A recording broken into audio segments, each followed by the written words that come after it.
Économiste. Tout ça, ils l'ont échappé. Consultant. C'est quand même pas une petite affaire. Auteur. C'est moins politiquement populaire.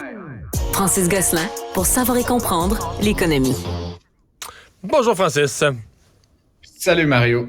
Alors, M. Legault qui accueille les chefs de gouvernement là, des États, les gouverneurs de la Nouvelle-Angleterre, les premiers ministres de l'Est du Canada. C'est un événement qui tient annuellement. Là, ils se rencontrent. Cette année, c'est au Château Frontenac. C'est nous qui sommes les hôtes. Mais c'était une occasion pour les journalistes du Québec d'aller voir le premier ministre de Terre-Neuve, évidemment un des participants, premier ministre de l'Est du Canada, et de lui demander comment ça va les négociations sur Churchill Falls. Exactement. Et ça a commencé, j'ai pas réussi à entendre les clips audio. Tout le monde était souriant, Mario. Mais évidemment, là, en marge de ce sommet-là, les deux premiers ministres vont se rencontrer fréquemment dans les prochains jours. Et c'est certain que c'est un des sujets qui va les animer. Le Québec continue d'acheter là, à son voisin du nord-est là, une énergie, on va dire, peu chère, hein, Mario? Comme ouais. Tu le sais. Et ce qu'on souhaite, c'est ne pas attendre au renouvellement en 2041, c'est-à-dire dans 18 ans environ, pour renouveler d'avance. Et on espère que ce faisant, si on renégocie plus tôt, on pourra renégocier à un meilleur taux que le moment où le contrat va arriver là, lui-même finalement à échéance. Et donc, on peut un peu lisser la courbe de l'augmentation. Ouais. Donc, c'est le souhait de M. Legault et d'Hydro-Québec, certainement. Oui, bien, en fait, je pense que pour l'expliquer, il faut dire aux gens qui nous écoutent que présentement, Terre-Neuve est infiniment frustré. Là. Moi, écoute, avant que je sois député, on entendait parler de ça avec Robert Bourassa, de la frustration de Terre-Neuve. Là, mais tu remontes à plus de 30 ans là, que Terre-Neuve était frustré. Et donc, les gens de Terre-Neuve, eux, si tu les laisses aller, ils vont dire, ben, 2041, le Québec, on va les attendre avec une brique puis un fanal, puis on va te le donner un tarif. Puis ils n'auront pas le choix parce que c'est 15 % de notre électricité, Churchill Falls. Là. C'est pas 0,3 %, c'est 15 % de notre électricité. Et donc, moi, je pense que Michael Sabia, dans le fond, un de ses mandats, là, en haut de la liste, c'est de régler cette affaire-là. Va t'asseoir avec Terre-Neuve. Il est respecté au Canada anglais, M. Sabia. C'est sûr qu'il a le mandat de régler ça et peut-être de le régler d'une façon... Tu sais, regarde, on va faire un autre projet. On va faire Gull Island. On va faire un autre projet avec Terre-Neuve. Puis on va tout mettre ça ensemble. Un beau projet, des nouveaux mégawatts, un prix raisonnable pour tout le monde, plus de cash. Tu sais, quand t'as plus de cash dans le pot, c'est plus facile de diviser le pot sans se chicaner, là. Effectivement, Mario, puis comme tu le sais, là, actuellement, on paye 0,2 cents le kilowattheure. C'est pas cher. Quand on regarde quand on regarde, mettons, les projets, là, par exemple, dans l'éolien, là, à bon coût, là, on peut aujourd'hui en faire autour de 7-8 cents. Donc, on paye 1/35e du coût des nouveaux projets là, dans les énergies renouvelables. C'est certain que dans les projets de grands barrages, on peut peut-être espérer là, aller chercher un meilleur tarif. Et puis, c'est comme tu le dis, l'idée peut-être là, de M. Sabia, de M. Legault, c'est que si on peut faire cette autre centrale donc qui s'appelle le Gull Island, comme tu l'as dit, qui va quand même produire 2250 mégawatts là, lorsqu'elle sera terminée, c'est à peu près 1/5e là, du 100 TWh qu'on dit qu'il va nous falloir, Mario. Là. Si tu fais 2250 là, fois 24 heures fois 365 jours, là, c'est à peu près 19 là, TWh. Donc, ça serait une grosse réponse. Puis donc, on pourrait peut-être, comme tu dis, équilibrer le coût qu'on va payer pour cette nouvelle énergie en faisant un effet de rattrapage sur la centrale de Churchill Falls. Puis dans l'ensemble, ben, que les gens de Terre-Neuve se trouvent un petit peu moins frustrés. Bref, tout ça pour dire les deux premiers ministres étaient souriants, c'est la bonne nouvelle. C'était un peu des salves, on va dire, d'ouverture, là, presque sur le ton de l'humour, mais je pense que derrière tout ça, il y a des négociations assez ardues qui vont devoir se tenir dans les prochains mois, les prochaines années, si on veut, comme dit M. Legault, renouveler le contrat. Mais politiquement, dans sa province à Terre-Neuve, le premier ministre qui arrive, Fury, là, qui arrive à Québec, puis qui dit, tu sais, la clip Show Me the Money, là, nous, on l'a entendu au Québec. Non, mais on s'entend que son but, c'était qu'elle roule à Terre-Neuve aussi, puis que le monde dise à Terre-Neuve, il est allé, puis il nous a défendus au Québec. Puis... Absolument. Donc, il joue bien ses cartes. Puis je pense que, quoi qu'il advienne, en tout cas, Terre-Neuve va être dans une meilleure posture au terme de la négociation qu'ils le sont actuellement. Ça serait difficile d'imaginer un statu quo actuellement. Mais tu sais que moi, je sais là, qu'aujourd'hui, on regarde ça en 2023 puis on paye pas cher. Mais moi, je me suis jamais rallié à la thèse qu'on avait volé ou arnaqué Terre-Neuve, la thèse des Terre-Neuviens. Moi, j'ai relu l'histoire, je l'ai regardé en détail, j'ai lu même les notes de l'époque. Il n'y aurait pas eu de Churchill Falls sans le Québec.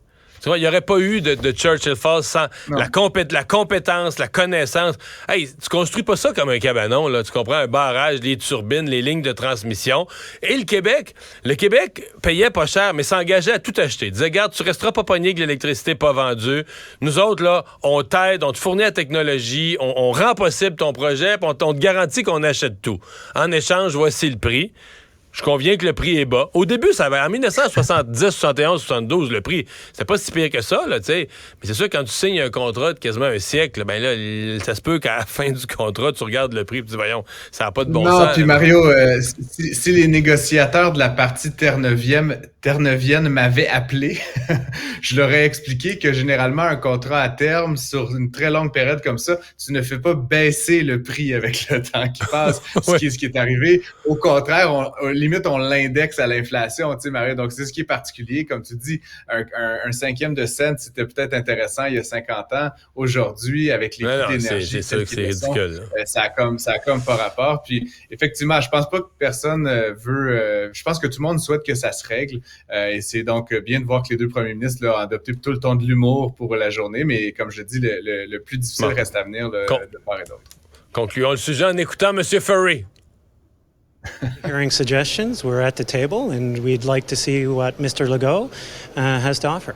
Again, show us the money. Show us the money. Montrez-nous l'argent. Show us the money. C'était assez clair.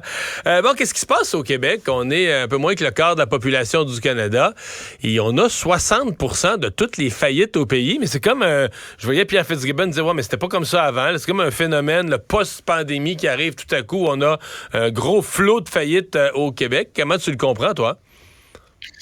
C'était pas comme ça avant, mais c'était un peu comme ça avant. Mario, le Québec a toujours eu une surreprésentation par rapport à sa population dans le nombre de faillites. C'est peut-être en partie culturel, c'est peut-être lié à notre historique entrepreneurial, Mario, qui est assez récent. Là, quand on y pense, là, dans l'histoire du Québec, il y a des chefs d'entreprise québécois francophones depuis à peine une génération, peut-être deux. Mais après, sinon, comme tu dis, là, c'est assez particulier. Ça s'est accentué depuis la pandémie. Puis c'est pas comme si on avait ni plus ni moins là, soutenu les entreprises au Québec. Il y a eu des mesures qui ont été mises en place dans la province. Je parlais la semaine dernière là, du remboursement des prêts fédéraux. Ça affecte toutes les entreprises du Canada également.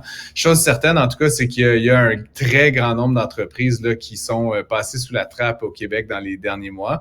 Et ça semble être une tendance lourde, de Mario, donc c'est un peu inquiétant. Est-ce qu'il devrait y avoir des fonds d'urgence qui soient débloqués ou peut-être d'autres formes là, de mesures qui ne soient pas financières, mais plus liées à l'accompagnement, au conseil, à la sauvegarde du patrimoine? Parce que, Mario, à chaque fois qu'une entreprise fait faillite, c'est oui, les dirigeants qui perdent leur plume, mais c'est des emplois, des gens qui sont un petit peu dans l'incertitude, possiblement de la propriété intellectuelle qui se retrouvent un peu nulle part. Fait on souhaite pas ça. Là. Évidemment, on veut pas que les entreprises survivent plus longtemps qu'il ne le faille, mais à un moment donné, on n'a rien à gagner de voir des chiffres comme ceux-là. Ouais. Mais je me souviens quand même de t'avoir entendu dire ou t'inquiéter que au moment de la pandémie, dans l'espèce d'urgence du moment, on avait mis en place des programmes de prêts très généreux, très solides, mais qui avaient, pour certaines entreprises qui étaient nécessaires, des entreprises qui étaient en santé, puis ça les empêchait de couler. Mais je me souviens d'avoir entendu dire, on a aussi donné ces programmes-là à des entreprises qui étaient déjà mortes, là, qui étaient déjà condamnées à mort, ils étaient déjà sur le point de la faillite. Et là, c'est comme si on leur a donné le respirateur artificiel. Bon, il n'y a pas un peu de ça aussi, une fois les prêts finis, puis si ton entreprise n'était pas rentable à l'hiver 2020, au moment où la pandémie frappe, là, tu as vécu sur des prêts puis des programmes, puis une fois que les prêts puis les programmes, t'as passé à travers, la pandémie est finie, ben là, tu reviens au point zéro, là.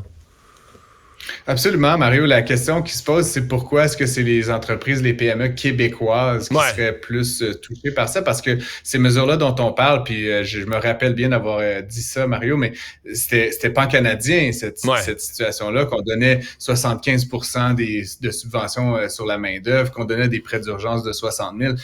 On y est allé, mettons, un peu généreusement, mais de constater qu'au sortir de ça, 3 ans plus tard, il y a 60% des faillites qui se font au Canada qui sont au Québec, dans une population qui est environ 23% du total. C'est bizarre. Puis c'est là où il y a quelque chose à explorer. Je pense qu'on va avoir des meilleurs chiffres là, dans les prochains jours. Monsieur Fitzgibbon semble vouloir se pencher là-dessus plus précisément. Mais on manque un petit peu des détails là, sur justement les causes. Dans quel secteur, dans quelles industries, dans quelle région, etc. Donc, je serais bien intrigué. Mais en tout cas, il y a quelque chose là d'un peu particulier. Puis, évidemment, on souhaite la meilleure des chances là, aux entrepreneurs qui doivent passer par ça. C'est jamais très amusant. La dernière nouvelle, quelque chose quand même d'intriguant. Il y aurait 200 des satellites d'Elon Musk, là, les fameux Starlink, qui auraient disparu. Oui, effectivement. Puis c'est drôle parce que SpaceX, là, l'entreprise qui est derrière Starlink, a pas vraiment annoncé ça ou pas communiqué là-dessus. C'est comme des groupes de geeks, là, Mario, qui font du tracking de satellites sur Internet. Là, tu t'imagines bien un peu le type de gars ou de femme peut-être. Mais bref, rappelons, le Starlink a environ 4000 satellites là, actuellement en orbite. Puis on dit qu'il y en aurait, comme tu dis, environ un peu plus de 200 qui seraient carrément disparus de la carte là, du ciel au cours de l'été. Selon plusieurs experts là, dans ce domaine-là, ça pourrait être expliqué par des tempêtes électromagnétiques, Mario, là, qui viennent là, donc du soleil. Ce qui est quand même bizarre, c'est que il y a des gens aujourd'hui qui dépendent de Starlink là, pour leur accès à l'Internet. Il y en a au Québec. Il y en a au Québec, là, les régions trop éloignées, là, plutôt que de le ramener par fibre. Et on fournit même des subventions là, parce que l'achat initial du matériel là, est assez dispendieux, là, quelques centaines de dollars. Ah ouais. Et ensuite, là, c'est une centaine de dollars par mois, mais c'est du très bon Internet, là, en tout cas, comparativement à ce qu'on retrouve là, généralement dans ces coins-là. Et donc, encore une fois, c'est à peu près 5% là, des satellites du total qui sont disparus, comme je le disais, de la carte du ciel. Il y en a 4000 aujourd'hui. Starlink espère en avoir éventuellement 40 000 qui vont être en circulation dans l'espace. Ça pose plein de questions sur ce qu'on appelle la pollution de l'espace et tout ça. Mais une chose est certaine, c'est que si rendu à 40 000, ils en perdent 5% de manière inexpliquée, ça va vouloir dire qu'il y a 2000 satellites qui sont disparus. Mario, je sais pas pour toi, mais il me semble qu'il y a un aspect financier, monétaire à ça là, qu'il faut certainement pas négliger. Ça coûte cher, tous ces appareils-là. Mais là, quand on dit disparu, c'est quoi? Est-ce que les scientifiques sont risqués à des hypothèses? Est-ce qu'ils pourraient avoir... je sais pas, exploser? Est-ce qu'ils pourraient s'être écrasés sur Terre? Ou est-ce qu'au contraire, ils sont sortis de leur orbite naturelle puis ils sont repartis? Ou bien c'est juste qu'ils sont brisés, ils sont défectueux, ils ne communiquent plus, ils ont perdu leur capacité de communication puis ils tournent comme une roche autour de la Terre? Ou... Ce qu'il faut savoir, Mario, c'est que les satellites Starlink, ils volent ce qu'on appelle à basse altitude. Là, c'est environ 550 km. Là, donc, c'est un petit peu plus haut que toi et moi, on peut monter à pied. Mais c'est en termes d'espace, là, 500 km, c'est comme le plus bas qu'on peut aller. Et les satellites sont déjà programmés pour que quand ils arrivent à leur fin de vie utile, ils tombent vers la planète et il se désagrège. Puis tu comprends, Mario, qu'à ces hauteurs-là, la vitesse, là, en tout cas, je suis pas un grand physicien, mais bref, il reste plus rien là, quand ça retombe sur la terre ferme. Donc, il se désagrège. Après, les explications, comme je disais, ça pourrait être une partie de l'explication, là, la tempête électromagnétique. Puis ce que ça fait, c'est carrément que ça brûle toutes les composantes électroniques dans le satellite, ce qui fait qu'il ne répond plus, il ne s'ajuste plus, il ne bouge plus. Fait qu'il lui reste juste finalement à continuer à faire des tours jusqu'à temps qu'il tombe sur la Terre. C'est une fin un peu triste. Là. Je sais pas si tu as déjà regardé des films comme Wall-E ou des choses comme ça, mais tu sais, j'imagine le petit satellite là, qui fait les tours de la Terre. Là, il n'y a plus aucun contrôle. Et non, mais il devient vraiment un déchet dans l'espace. Il devient un déchet dangereux pour frapper un autre satellite utile puis l'abîmer. Il y a des spécialistes qui s'inquiètent là, qu'il y a justement trop d'objets dans l'espace puis qu'à un moment donné, tu as des objets plus précieux, utiles, qui vont entrer en collision. Là. Oui, et puis ça pourrait même éventuellement, Mario, mettre en péril l'exploration spatiale ou le ravitaillement de la base, de la station spatiale ou éventuellement l'exploration lunaire, là, comme on semble vouloir se diriger. Pourquoi? Parce que quand on va envoyer des choses dans l'espace, il pourrait y avoir tellement de débris, Mario, que les navettes ou autre chose qu'on projette entrent en collision avec ces déchets de l'espace, puis donc subissent des problématiques là, qui vont empêcher carrément à l'humain de quitter la planète. Donc évidemment, c'est sûr que si on veut continuer à espérer aller sur sur Mars ou ailleurs un jour, il va falloir faire un petit ménage, Mario, dans l'espace. C'est grand l'espace, hein, je ne sais pas si tu le représentes, là, mais faire le ménage là-dedans, là, c'est pas une affaire simple. Donc, c'est un nouvel univers là, d'intérêt pour évidemment les ingénieurs et tout ça, mais aussi pour les économistes, à savoir comment on peut valoriser l'espace, comment on peut mettre une valeur sur ces déchets-là, est-ce qu'il y a des pénalités qui devraient s'imposer. Pour l'instant, c'est particulier hein, parce que ça appartient à personne, donc un peu à tout le monde. Donc, je verrais mal un État en particulier se mettre à asséner des amendes ou des permis ou quoi que ce soit. Mais peut-être que ce free for all-là, éventuellement, va devoir arriver à terme. Francis, merci. À demain. Okay, au revoir. Émotionnel.